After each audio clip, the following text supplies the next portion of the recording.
Religion. To begin with, religion is a relative concept, corresponding to the level of a person's being, therefore one's religion might not be suitable for another.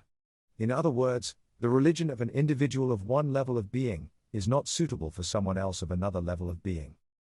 It needs to be understood that the religion of man number 1 is of one kind, the religion of man number 2 is of another, and the religion of man number 3 is of a third kind. The religion of man number 4, number 5 and further is something of a kind totally different from the religion of man number 1, number 2 and number 3. More importantly, religion is doing. One does not simply think their religion, or feel it, they live their religion as much as they are able to. Otherwise it is not religion but fantasy, or philosophy. Whether we like it or not, we show our attitude towards religion by our actions, and we can demonstrate our attitude only through our actions. Therefore, if any of our actions are opposed to those demanded by a given religion, then we cannot assert that we belong to that faith. The majority of those that call themselves Christians have no right to do so, because they not only fail to carry out the demands of their religion, but do not believe that these demands ought to be carried out. Christianity forbids murder, yet all that our civilization and technological progress comes to, is progress in the technique of murder, political influence and warfare. How can we therefore call ourselves Christians? No one has the right to call themselves a Christian who does not carry out Christ's precepts. One can say they desire to be Christian if they just try, even a little, to carry out these precepts. But if they do not think of them at all, or if they scoff at them, substitute for them some fabrication of their own, or simply forget about them altogether, then they have no right to call themselves Christian. Making an example of war is the most extreme. However, even without war, the whole of life is very much the same. People call themselves Christians, but they fail to realize that not only do they not want to, but are also not able to be Christians. Because in order to be Christian, it is necessary not only to desire, but to be able to actually be one. Man in himself is not one, he is not I, and is instead is we, or to speak more correctly, he is they, and everything arises from this. Say for example that someone decides, according to the Gospels, to turn the left cheek if another were to strike them on the right. However, one eye decides this, either in the mind or in emotional center. One eye knows of it, one eye remembers it, but the others do not. Then imagine that this actually happens, that somebody physically strikes you. Do you think you will turn the other cheek? Most unlikely, not even pausing to think about it. We would either strike the face of the person who struck us, or would be phoning a lawyer to begin litigation proceedings. We may even take flight, and run for our lives. Moving center will react in its customary way, or how it has been taught to react, before anyone can realize what they are doing. The training of special forces and martial arts is built around this very fact. Prolonged instruction, prolonged training and repetition, is necessary to be able to turn the other cheek. But if this training is mechanical, then it is again worth nothing, because in that case it simply means that we turn our cheek because we cannot do anything else. The question then arises, can prayer help one to live like a Christian? The answer is that it depends upon whose prayer we speak of. The prayer of a subjective man, of man number 1, 2 or 3, can yield only subjective results, through self-consolation, self-suggestion and self-hypnosis. It can give no objective result whatsoever. One must learn to pray, just as one must learn to do everything else. Whoever knows how to pray, and is able to concentrate in the correct manner, can obtain results. However, it must be understood that there are different prayers, and that their results are quite different, which is known, even from ordinary divine service. When we speak of prayer though, or of the result of prayer, we always imply only one kind of prayer, petition. Or we think that petition can be united with all other kinds of prayer, which of course is untrue. Most prayers have nothing in common with petitions. This is of course speaking with regard to ancient prayers, many of which are much older than Christianity. These prayers are, so to speak, recapitulations. By repeating them, aloud or to ourselves, we endeavor to experience in them their whole content, with mind, with feelings, and with emotions. One can always of course make new prayers, or update old prayers. A person could say, I want to be serious. However, the whole point lies in how they say it. If the incantation is repeated, even 10,000 times a day, while thinking about how soon this will finish, or what there will be for dinner and the like, then it is not prayer, but simply self-deceit. However, it can become prayer, if someone recites the prayer in this way. If we say I, then try to think at the same time of everything we know about I. For example, it does not exist, there is no single I, there is a multitude of petty, clamorous and quarrelsome I's. However, we deeply long for there to be one I, the Master. Recalling then, the image of the carriage, the horse, the driver and the master. I is master. Desire, think of the meaning of I want, I desire or I long for something, with a deep sense of yearning. Are you able to want? With him, it wants or it does not want all the time. Then to this it wants and it does not want, that we strive to oppose with our own I want, which is connected with the aims of work on ourselves, introducing third force into the customary combination of the two forces, it wants and it does not want. To be, we think about what to be, what being deeply and truly means to us. The being of a mechanical person, with whom everything simply happens. The being of one who can do. Is it possible to be in different ways? We want to be, not merely in the sense of existence, but in the sense of greatness of power. The words to be acquire new weight, and new meaning in this context. Serious, if we think about what it means to be serious. How we answer ourselves is very important. If we understand what this means, if we define correctly for ourselves what it means to be serious, then feel that we truly, sincerely desire it, without reservation, in the absence of any doubt, then our prayers can give a result in the sense that strength can be added to us. That we will more often notice when we are not serious. That we will overcome ourselves more easily, making ourselves more serious. In exactly the same way a person can pray, I want to remember myself.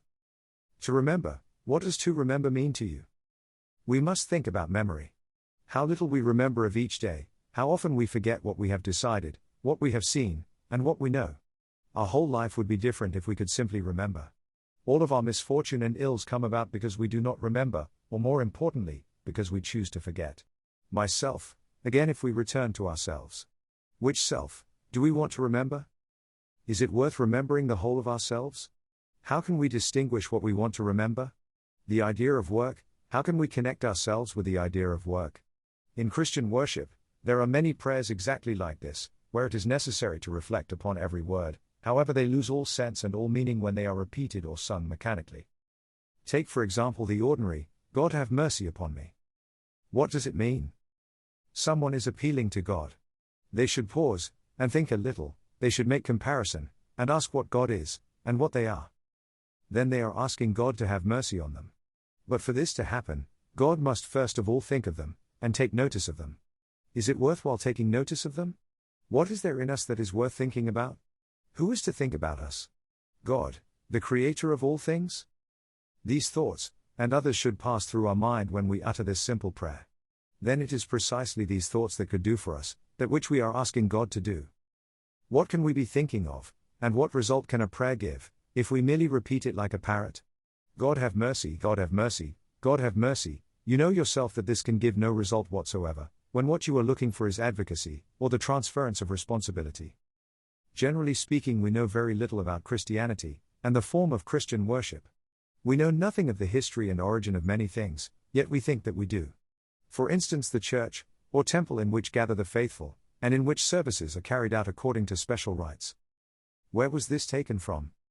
Many people do not think about this at all. Many people think that the outward form of worship, the rites, the singing of canticles and so on, were all invented by the fathers of the church. Others think that this outward form has been taken partly from pagan religions, and partly from the Hebrews. All of this, however, is untrue. The question of the origin of the Christian church, that is, of the Christian temple, is much more interesting than we realize. To begin with, the church and worship in the form that was taken in the first centuries of Christianity, could not have been borrowed from paganism, because there was nothing like it. In either Greek or in Roman cults, or in Judaism for that matter. The Jewish synagogue, the Jewish temple, the Greek and Roman temples of various gods, was something quite different from the Christian church that made its appearance in the 1st and the 2nd centuries AD. The Christian church is a school, concerning what people have forgotten, the fact that it is a school. Imagine a school where the teachers give lectures, and perform explanatory demonstrations, without knowing that these are lectures and demonstrations. Then imagine an institution, where the pupils, or simply people who come to the school, take these lectures and demonstrations, then mistake them for ceremonies, or rites and sacraments, i.e. for magic. This would approximate the modern Christian church of our times. The Christian church, the Christian form of worship, was not invented by the fathers of the church. It was all taken in a ready-made form from Egypt, only not from the Egypt that we know of, but one that we no longer recall. This Egypt was in the same place as the other, but it existed much earlier, and only small bits of it survived in historical times. These pieces have been preserved in secret, and so well, that we do not even know where they have been preserved. It will seem strange to many people when it is said that this prehistoric Egypt was Christian, many thousands of years before the birth of Christ. That is to say, that its religion was composed of the same principles and ideas that constitute true Christianity. Special schools existed in this prehistoric Egypt that were called schools of repetition. In those schools, a public repetition was given on definite days, and in some schools, perhaps even every day, of the entire course, in a condensed form, and of the sciences that could be learned in these schools. Sometimes this repetition lasted a week, or a month, and thanks to these repetitions, people who had passed through the course did not lose their connection with the school, retaining in memory all that they had learned. Sometimes they came from very far away, simply in order to listen to the repetition, and went away feeling their connection with the school renewed. There were special days of the year, when the repetitions were particularly complete, when they were carried out with particular solemnity, and these days themselves possessed symbolic meaning. These schools of repetition were taken as a model for Christian churches. The form of worship in Christian churches almost entirely represents the course of repetition of the sciences, dealing with the universe and with man. Individual prayers, hymns and responses, all had their own meaning in this repetition, as well as holidays and religious symbols, though their meaning has long since been forgotten. Beginning with the first words, the liturgy, so to speak, goes through the process of creation, recording all of its stages and transitions. What is astonishing is the extent to which so much has been preserved in its original form, and how little we understand of this. A great many allegories are done away with, because we take so many things for allegories in which there is no allegory, and which ought to be understood much more simply and psychologically. What has been previously shared about the Last Supper serves as a good example of this. Every ceremony or rite has a value, if it is performed without alteration. A ceremony is a book, in which a great deal is written, and anyone who understands this can read it. One rite more often contains more than 100 books. Much has been preserved up to our era, but at the same time much has also been lost or forgotten. Sacred dances, for example, that accompanied the services in the temples of repetition, and which have not been included in the Christian form of worship. Various exercises, and special postures, adopted for different prayers, that is for different kinds of meditation. Acquiring control over our breathing, and the ability to tense or relax any group of muscles, even the muscles of the entire body at will. Many things that have relation to the technique of religion. For example, when we pronounce the word I aloud. Have you noticed where this word sounds in you? When you pronounce the word I, some say it feels as if this word sounds inside the head, others say that they feel it in the chest, and still others, over the head, outside of their body. There is an exercise connected with this, which according to Gurdjieff, has been preserved up to our time, in the monasteries of Mount Athos. A monk stands or kneels in a certain position, and lifting his arms, which are bent at the elbows, he says, ego, aloud and drawn out, while listening at the same time to where the word ego sounds. The purpose of this exercise is to feel I, every moment that a man thinks of himself, and to bring I from one center to another. It is important to study these forgotten techniques, because without them, it is almost impossible to obtain results on the way of the religious path that are not purely subjective. It is also important to understand that every real religion, that is one that has been created by learned people for a definite aim, consists of two parts. One part teaches what is to be done. This part becomes common knowledge, and in the course of time is distorted, departing from the original. The other part teaches how to do what the first part teaches. This part is preserved in secret, in special schools, and with its help, it is possible to rectify what has been distorted in the first part, or to restore what has been forgotten. Without this second part, there can be no knowledge of religion, and if there is, then such knowledge would be incomplete, and very subjective. This secret part exists in Christianity, as well as in other religions, and it teaches us how to carry out the precepts of Christ, and what they really mean.